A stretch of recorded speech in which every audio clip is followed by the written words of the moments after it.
Okay, let's move on to this conversation. Wiseman Hamilton, General Secretary of the Marxist Workers' Party, joins us now to talk to us about Africa Day and the African workforce. We celebrated Africa Day yesterday, marking the founding of the Organization of African Unity in 1963, which later became what we know now as the African Union rather. The day commemorates Africa's progress and unity in the face of colonialism, oppression, and socio-political challenges. It is a symbol of the continent's aspiration for self-determination, economic development, and peace. Wiseman is on the line to talk to us about that. Wiseman, good morning. Good morning, and good morning to your listeners. Thank you so much for coming through to speak to us. I mean, let's start just right there on the significance, Wiseman, from your perspective of Africa Day and why we should celebrate / commemorate such a day.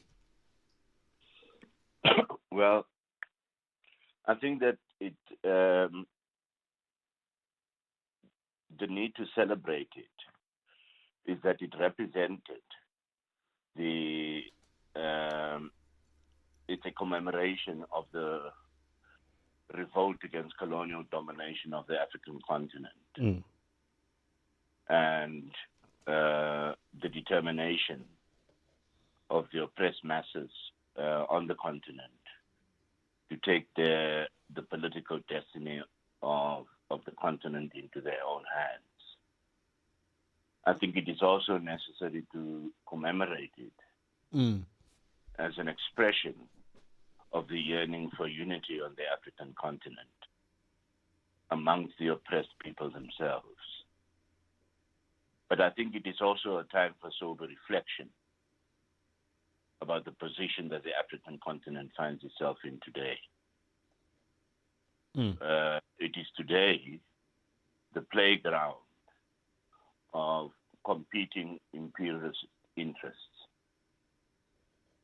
And at this point in time, as a consequence of the global crisis of capitalism, which is particularly sharply expressed in the U.S., has resulted in Trump, in his second coming as president, launching a worldwide offensive in the form of the tariff wars that he declared on so-called Liberation Day on the 2nd of April, the consequence of which will be absolutely disastrous for the African continent.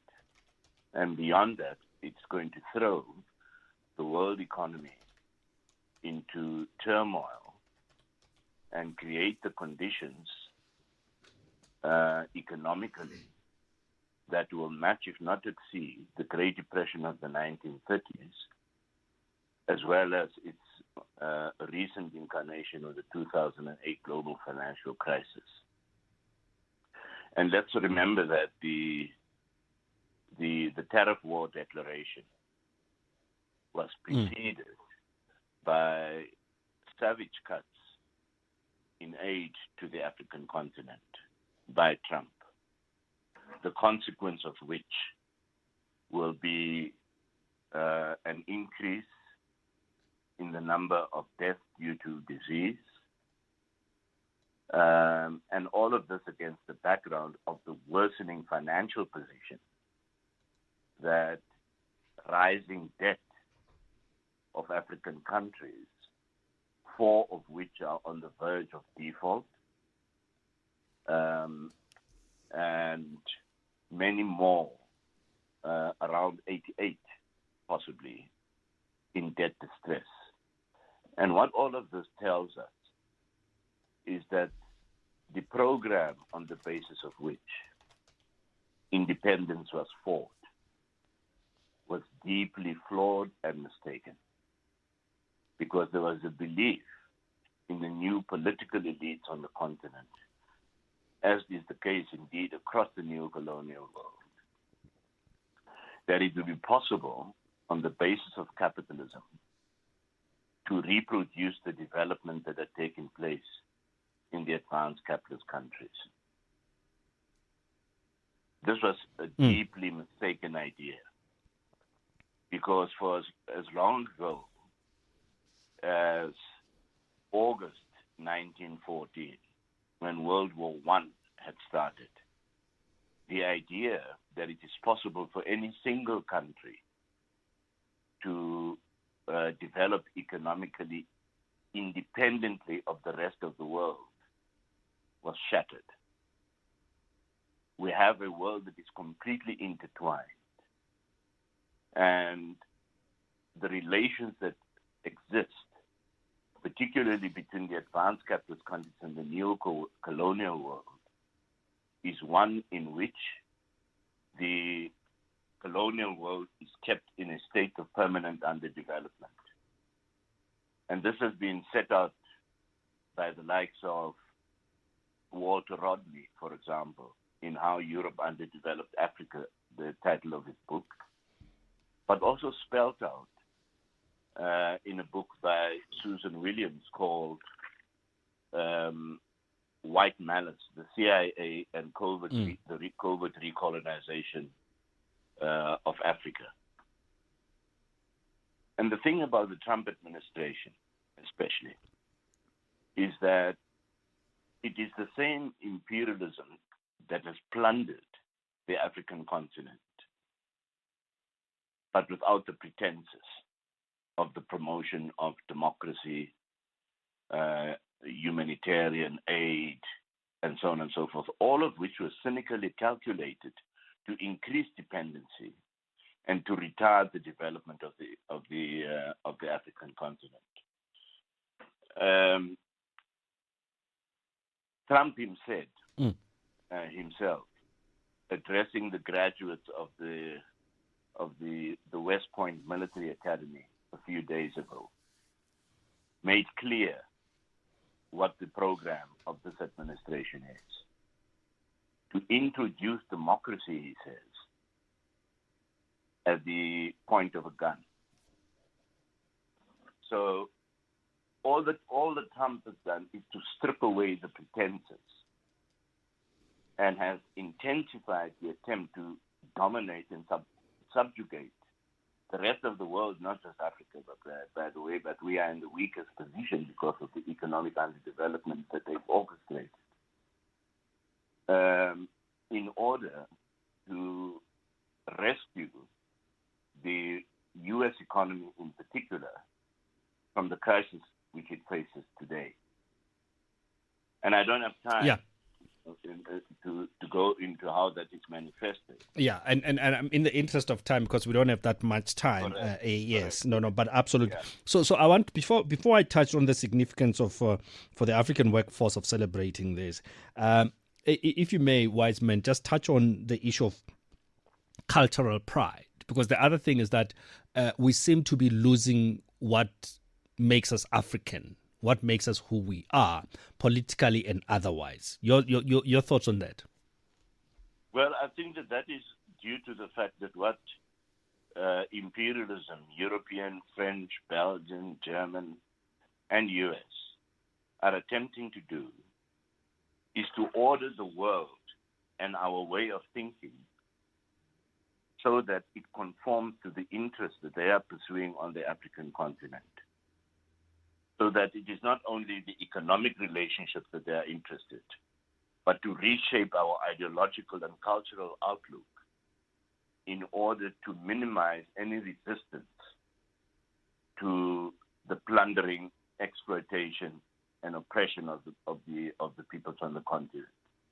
That is really what it is. And if it is the case that African culture has been sidelined, denigrated even, that is as a result of the fact that the type of leadership that we have had from independence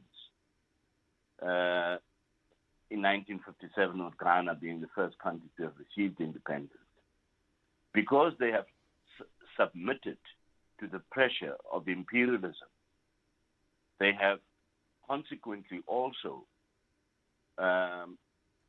colluded in shaping our attitude towards the culture that existed that colonialism finds in place Mm. in order to promote the idea of the inferiority of African culture to that of Western culture. And that, I think, it can only be rescued if we take control of the economic destiny of the African continent, instead of the elites colluding in turning the African continent into a playground for the plunder of imperialist countries. The one follows naturally from the other. The first point of departure has to be to reclaim the sovereignty economically.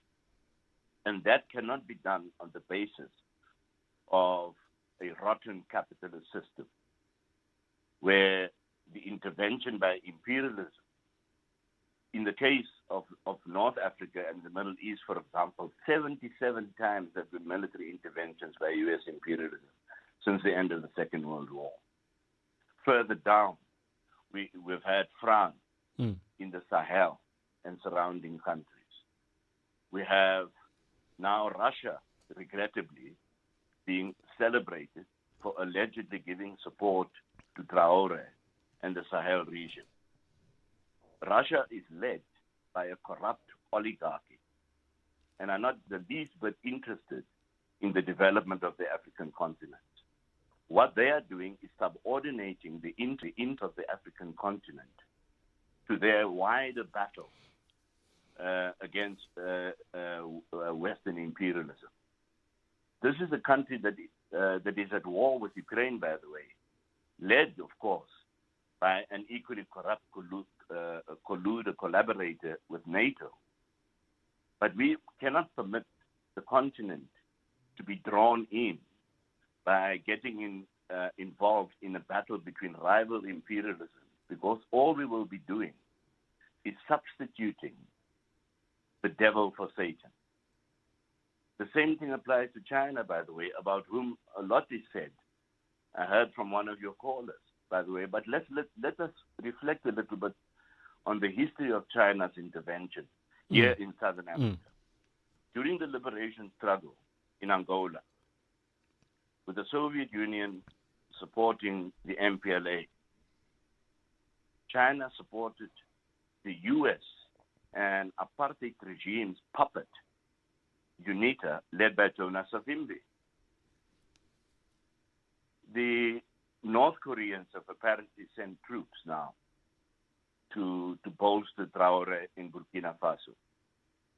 But North Korea provided the training to the 5th Brigade of Mugabe's army that carried out the Gukurahundi massacre against the Materele people between 1983 and 1987, claiming the lives of 30,000 people. We have to act independently on the basis of our own understanding of the world, of the capitalist world, in which independence came about, starting in 1957. And the only answer to that problem is to recognize that in order to take society out of the impasse that it finds itself in, with the disastrous threat of climate change claiming the lives of millions, with Sudan, the worst humanitarian crisis in the world at the moment, the result of rival UAE and Saudi intervention in Sudan, that we have to work out our own program. And that is a question that raises further which social forces on the African continent are in a position to do so. And that's the working class. Not the middle class elite, many of whom were trained, by the way, in the military academies of the Western imperialist countries. To unite the working class on the understanding that we need a socialist Africa. And on that basis, it will be possible to reach out to the working class in the advanced capitalist countries, who increasingly are finding that the imperialist methods that have been practiced in the neo-colonial world are beginning to show their face in the advanced capitalist countries, particularly in the U.S., where the methods of the U.S. regime in dealing with the problem of immigration entails the kidnapping of people by masked officials from the immigration authority known as ICE, and are deliberately stoking racial tensions on the African continent, in South Africa in particular, with the so-called refugee program and the mythology of a white genocide in South Africa itself. It is the working class in whose hands the fate of humanity lies. And that requires the creation in every African country of a mass workers' party on a socialist program, on the basis of which the unity that exists, by the way, the interweaving of the fate economically of every country on the African continent and the world, the bringing together of the only social force that has an interest in and has the power to bring about the abolition of capitalism and the socialist transformation of society.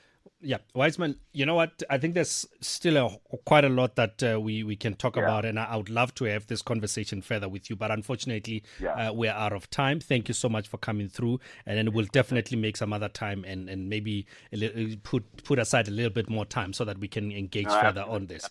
I appreciate your time. I would love that, Kwena, because there's so much that needs to be Absolutely. All right. Thank you. Wiseman Hamilton. And again, as I said, we barely scratched the surface on that. Would like to engage further. Wiseman, General Secretary of the Marxist Workers' Party, talking to us about Africa Day.